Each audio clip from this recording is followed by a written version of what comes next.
为你读书，阅读每一本书，陪你主张感悟，共享思想时间。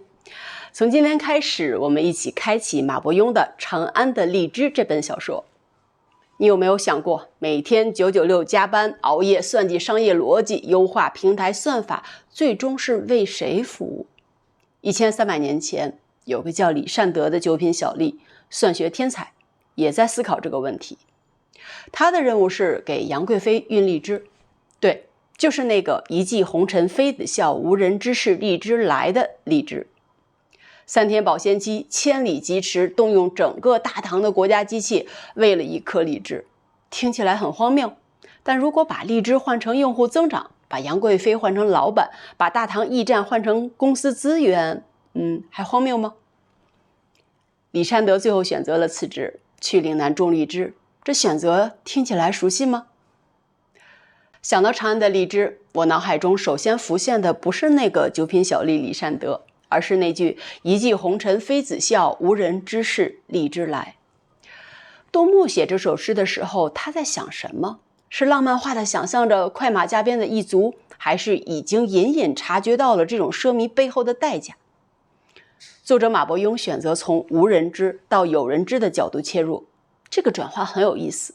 他要让我们看到那个无人知背后的故事，那些被历史遗忘的人，那些承担了代价却不被记录的人。这让我想到，我们今天有多少事情也是无人知的？这个问题可能需要我们用6章的篇幅来慢慢探讨。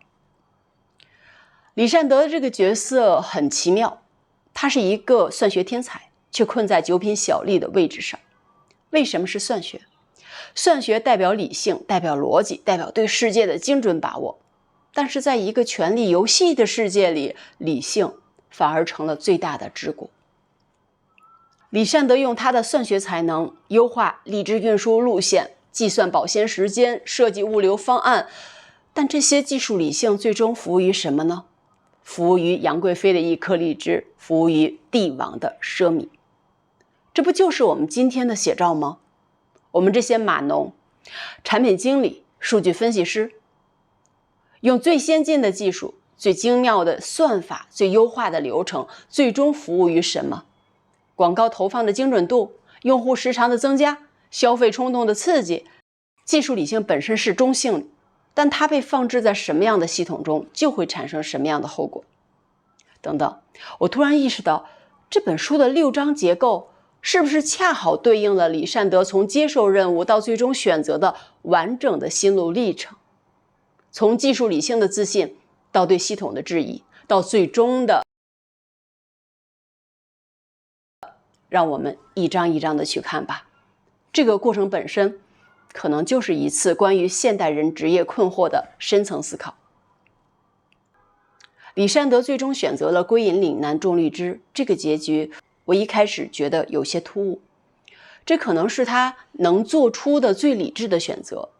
他看透了什么？他看透了在这个系统中，无论你多么有才华，多么努力，你始终只是一个工具人。你的价值只在于你能为系统提供什么，而不在于你是谁。种荔枝是一种什么样的选择呢？种荔枝是一种什么样的选择？这是选择与自然的直接关系，选择劳动的本体价值，选择脱离那个把人异化为工具的系统。但这真的是反抗吗？还是逃避？我想，也许这就是大多数人能做出的最大程度的反抗了吧。不过我很好奇，在接下来的6章中，我们会看到李善德是如何一步步走向这个选择的。是什么样的具体事件让他开始质疑？又是什么样的关键时刻让他彻底醒悟？而且更重要的是，他的这个选择对我们今天的生活又有什么启发？读这本书的时候，我一直在想一个问题：为什么一个发生在1300年前的故事会让我们感到如此熟悉？是因为人性不变吗？还是因为系统的逻辑不变？官僚推诿、资源浪费、权力腐败、底层被压榨等等，这些东西好像从来没有真正消失过，只是换了一套话语，换了一种形式。古代有流程是弱者才要遵循的规矩，现代有规则是给普通人准备的。古代有杨国忠的银牌可以任意摊派，现在有各种特殊通道可以绕过常规流程。古代有30贯钱一颗荔枝的资源浪费，那现在有太多了。但是这种重复性背后，是否还有一些我们没有注意到的变化呢？唐代的官僚系统和现代公司制度真的是完全一样的吗？我觉得这个问题需要我们深入到具体的细节中去寻找答案。每一章我们都会遇到一些具体的人物、具体的事件、具体的制度安排。通过这些具体的东西，我们可能会发现一些更深层的规律。这就是为什么我决定要和你们一起一章一章的读完这本书。电视剧版本据说加了很多权谋线，把郑平安这个角色放大了。这个改编思路我能理解，但也觉得有些遗憾。原著的力量在于它的小，用一个小人物的小事件折射出大时代的大问题。这种以小见大的叙事方式，恰恰是它最珍贵的地方。一旦加入了权谋线，这个故事就变成了好人斗坏人的传统叙事。观众会关注谁赢了谁输了，而不是思考这个系统本身的问题。这是不是就是我们这个时代的困境？我们总是习惯于把结构性的问题归纳为个人的问题，把系统性的矛盾简化为好人坏人的对立，因为这样比较简单，比较容易理解，也比较容易找到解决方案，换掉坏人就行了。但现实往往不是这样的。不过我很想在接下来的6章中和你们一起去发现马伯庸是如何在不依赖传统权谋叙事的情况下，仍然创造出足够的戏剧张力的。他是如何让一个小人物的小故事变得如此引人入胜？读到这本书，我心里有很多问题。技术精英在这个时代应该承担什么样的责任？我们是帮凶还是受害者？当我们意识到自己是系统的一部分时，应该是选择改变还是逃离？历史真的会重复吗？我们能从中学到什么？李善德的选择是对的吗？归隐真的是一种解脱吗？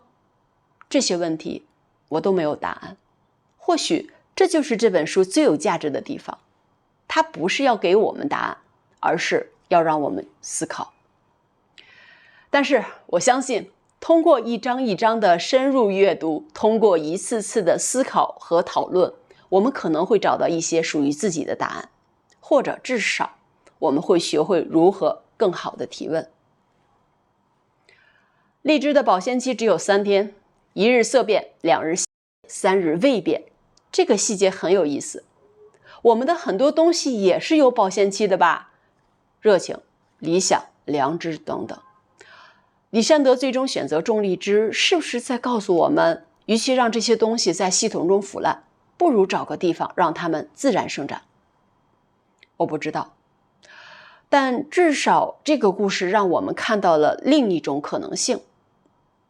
想到这里，我突然意识到，我们即将开始的这个阅读旅程也有点像种荔枝。每一章我们都会播下一些思考的种子，这些种子会在我们的脑海中生根发芽吗？会结出什么样的果实？我很期待和你们一起去发现。所以准备好了吗？未来的6期，我们将一起走进长安的荔枝的世界，不仅仅是读故事，更是在思考我们自己的生活。我们会遇到什么？一个困在系统中的技术天才，一个奢靡时代的运转逻辑。我们会思考个人与制度的关系，会探讨技术理性的边界，会质疑历史的重复性，还是会寻找现代人的出路？这不是一个有标准答案的阅读过程，这是一次开放的思考之旅。我们会一起提问，一起困惑，一起寻找，一起发现。就像李善德最终选择种植荔枝一样，我们也在种植属于自己的思想。让我们开始吧，第1章见。